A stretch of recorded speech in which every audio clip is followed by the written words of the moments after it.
Alright, YouTube, Reezonotix back once again, and this is part 2 of my 6-part Star Wars saga review, and we're going to jump right into it. We hitting up Star Wars Episode 2, Attack of the Clones.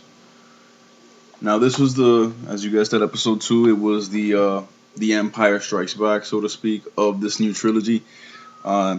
This continues maybe about, I'd say, 10 years or so, if I'm not mistaken, after the end of the first one. The end of the first one, Anakin was still like, 8 or 9 years old, and now in this one, he's in his, he's about 17, 18 years old. And it picks up, Obi-Wan is now a more accomplished Jedi Knight, still not a master, and Anakin is an accomplished apprentice. And it picks up with these assassination attempts that have been made on Queen Amidala, or Senator Amidala as she is now known. She's moved up. She's not a queen anymore. She's a senator. Naboo has a new queen, and Senator Amidala has had attempts on her life. And I think the film, if I'm not mistaken, opens up with one such attempt. And so Obi-Wan and Anakin are sent by the Jedi Council, by Yoda, Mace Windu, and a bunch of others. They send those two to protect the senator, and to discover the identity of her attacker. This film, before I continue with the review, this film is basically like when you look at a great movie franchise, a great movie saga, aside from the genre of horror, of course, there has to be that element of romance somewhere in the films. And I think Episode 2 is that. That is that one that plays on the love story aspect more than any of the others. And for that, it comes down a little bit for some people. They consider it the weakest of the movies. But it's not that. It doesn't get that sappy and that romantic. However, it does play more on it than any of the other films. So as Anakin and Obi-Wan are sent to interrogate, to protect the senator and to find out the identity of who's trying to kill her, Anakin's feelings get stirred up again. See, in the first movie, there wasn't as much about this love between the two of them, because he was just a small boy and she was already, the queen. So they met briefly, and he told her that he thought she was beautiful, that she was an angel, but he was just a little boy, so it was just a little harmless talk. But now he's a young man and she's still young, and now these feelings, this love that he has for her, starts to come to the surface, and he's nervous, and he's, it's hard for him because as a Jedi, you need to be devoted to the Force and to the knowledge of the Force, and not to forbidden romance. So that starts to happen as he arrives on the scene to protect her. And as the movie progresses, the two Jedi's, we get introduced to another character, and that is the bounty hunter Jango Fett. And Jango Fett is the father of my favorite. For some reason, he is my favorite Star Wars character of all time, Boba Fett, from the old trilogy, the infamous bounty hunter. This is his father. We get introduced to Jango Fett, who happens to be the one spearheading the assassination attempts on Senator Amidala. The Jedi's try to find out who he's working for. They got to split up to do that. Anakin stays to protect Padme, as she's known, or Amidala. So wherever she goes, he has to go. And Obi-Wan goes off to try to track this bounty hunter and find out where he stays, where he lives, what he's doing, and who's sending him. And we also get introduced to the character of Count Dooku, or as he was known in his Jedi name, Tyrannus. This is the new apprentice for Darth Sidious, since Darth Maul was killed in the first film. This is the apprentice that Darth Sidious has taken up since.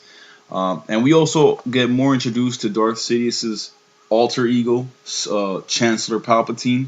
He is the political figure. He is the one. He is the and I'm Cuban, so before I say this, I don't want Cubans out there to think I'm, saying something distasteful. I'm Cuban, so I don't find it distasteful. I just find it true. Palpatine is the Fidel Castro of this whole saga.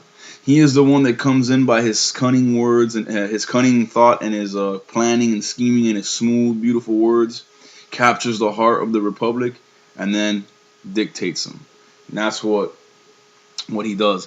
Behind the scenes, Palpatine is Darth Sidious, the Sith Lord, who has been plotting and scheming all this time to strike back at the Jedi and at the Republic, who the Jedi know is out there somewhere but can't find him. So We get introduced more to his political character as he works alongside Queen Senator Amidala and the Senate to try to end this war. Remember, there's an ongoing war that we saw the beginning of in episode 1 between the Trade Federation and the Republic. Now, this war is continually going on, and they're trying to put an end to it. And so like I said, Obi-Wan has to go try to track Jango Fett. Well, he ends up tracking him to a planet called Geonosis, way out there in some star system. I forgot the name of it, but it's a star system that has been somehow erased from the Jedi archives. When he goes to the Jedi Council, the Jedi Temple, and he goes to find that system, it is not in the archives. It does not exist. It doesn't exist, so to speak. And so he goes out to the coordinates of where it's supposed to be, and there it is. And on that planet, he discovers not only that that's where Jango Fett stays, but he discovers that the Geonosians, that race of alien, have been creating a clone army that was requested by a Master Sifo-Dyas, who was part of the, if I'm not mistaken, part of the Jedi Order years ago. I'm talking about before episode 1 began. So Obi-Wan finds it peculiar that this Jedi Master, or that this figure from the past, requested the construction of this clone army. So he takes that news back to the Jedi Council. They're very, disturbed by this news. They don't know really what it means. Why is there a clone army being made for the Republic?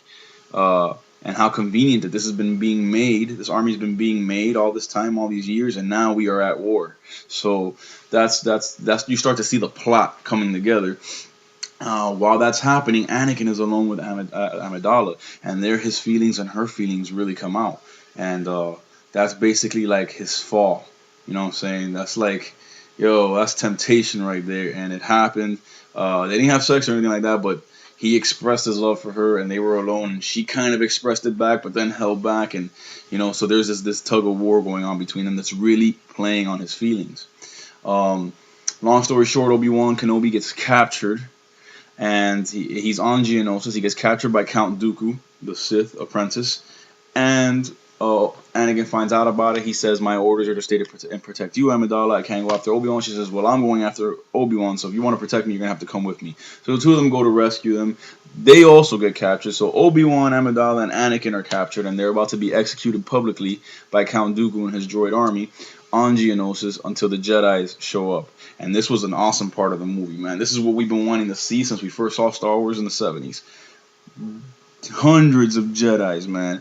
Lightsabers ablazing, going off at war, just in battle, man. Fighting together, side by side. And that's what happens. Mace Windu, played by Samuel L. Jackson, the second most powerful Jedi in the Order, shows up with his army of Jedis, challenges Dooku and the droid army, and there's a humongous battle, man, with amazing special effects. And while that battle's going on, this clone army that was being made for this very purpose shows up under the direction and leadership of Master Yoda to help the Jedis overcome this army of droids.